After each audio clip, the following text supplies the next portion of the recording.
Let's learn how to convert between kilograms and grams.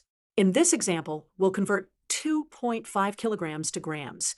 The key to this conversion is remembering that 1 kilogram equals 1,000 grams. Let's write that down. This is our conversion factor. Let's visualize this. Here we have 1 kilogram, and this same amount can be broken down into 1,000 grams. They represent exactly the same amount of mass, just expressed in different units.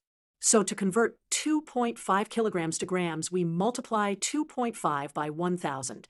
Let's see how this works. 2.5 times 1,000 equals 2,500 grams.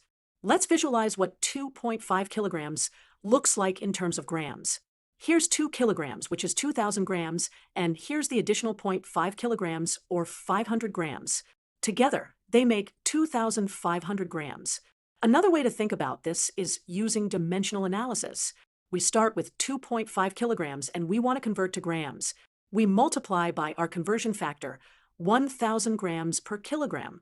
The kilograms cancel out, leaving us with grams. So remember, to convert from kilograms to grams, multiply by 1,000. 2.5 kilograms equals 2,500 grams.